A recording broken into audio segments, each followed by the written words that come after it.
This is Donna again and welcome back to my YouTube channel.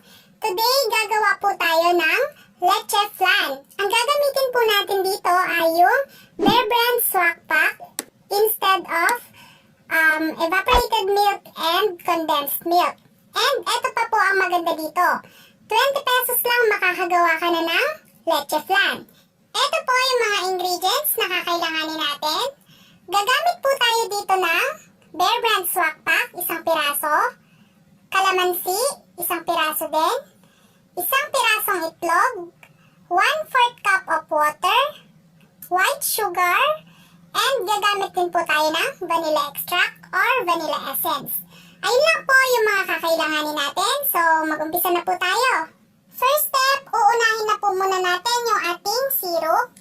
Maglalagay lang ako sa yanera ng 1 tablespoon of sugar.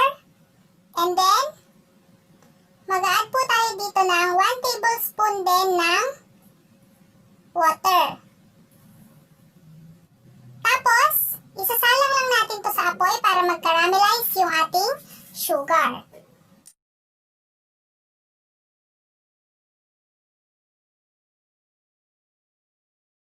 Ito na po yung ating sugar. Nag-caramelize na siya. So, after po nating makaramelize yung ating sugar, isi-set aside muna natin to. And then, ang gagawin na natin next ay yung ating Leche Flan. At para naman po sa ating Leche Flan, ang first step natin ay tutunawin muna po natin yung ating powdered milk. So, ilalagay ko lang sa isang mixing bowl muna yung ating 1/4 cup of water. And then, next po natin ay yung ating powdered milk.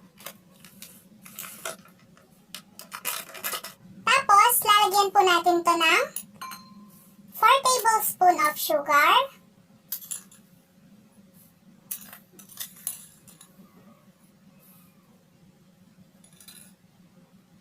And then, imimix po natin to hanggang sa mag-combine yung tatlong ingredients na nilagay natin.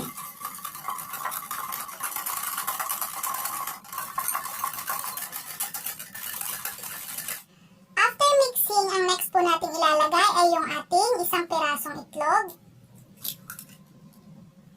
Ilalagay na rin po natin yung ating calamansi juice na isang piraso.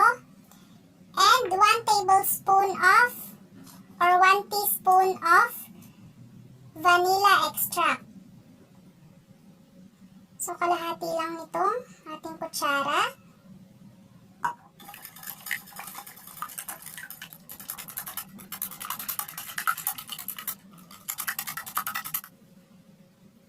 Next step, sasalain po natin yung ating egg mixture ng 3 beses para mawala yung buo-buo.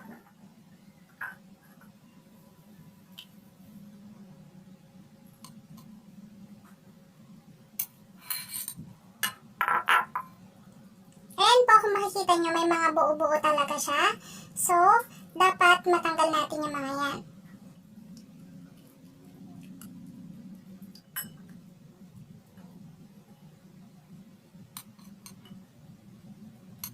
After po natin itong salain ng 3 beses, ang next step ay ililipat na natin ito dito sa ating yanera na may syrup.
na gawa sa evap and condensed milk.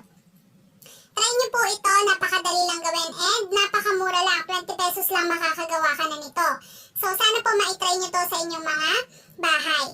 So ayun, thank you guys for watching and please don't forget to subscribe and click the bell button below para po notified kayo every time may bago akong upload na video. So thank you guys again and see you on my next video. Bye!